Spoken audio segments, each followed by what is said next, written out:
wonder how this interdirectedness, has it caused problems like the fifth problem in your life before that or since? I mean, I'm not saying that you're the kind of person who's going to screw up. I don't mean that. But everybody does. But does this interdirectedness, this feeling of being compelled to do things in a certain kind of way, has it caused some bumps along the way? I think I'm impossible to live with, yeah. I mean, but I think most writers are, and I know all actors are, so, you know, I'm just going to take it like that. And I think that... well, why is that? Why is that true about writers?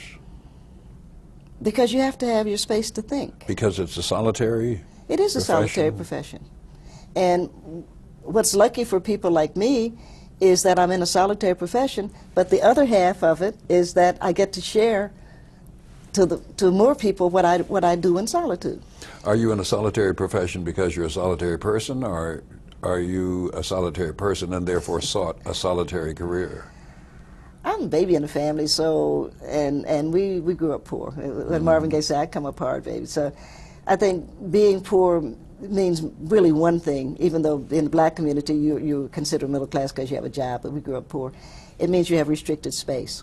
So in having restricted space, you have to find your own way. You know, I think I could live in Japan. I think I could live in Tokyo, because you have an impacted city, right, that have so many people, and so the Japanese have to find a way to peace, to an inner peace, despite all of the, that's why I love New York.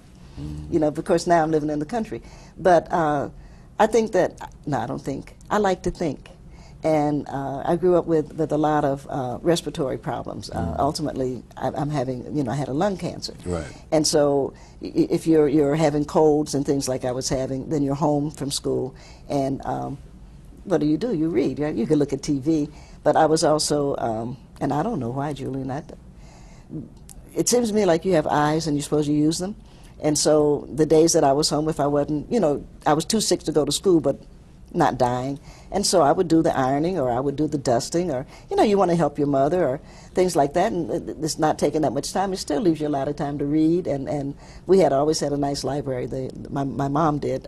My father used to give her books. I don't remember him reading that much, though he was a mathematician and quite smart. But, you know, you'd read from, I could read from my mother's library because I was also a responsible kid, so I didn't mess with her books or anything like that, and so I could do that. And she would also get me the books that I wanted to read. And so, you know, you're home, you get up because it's 8 o'clock, you have your breakfast, you dust the house, or whatever you're doing, and then you pile up and read. So I think I'm a solitary person because I'm a solitary person, but we're of the generation, we had responsibilities, our generation. I think we did good. I'm very proud of us.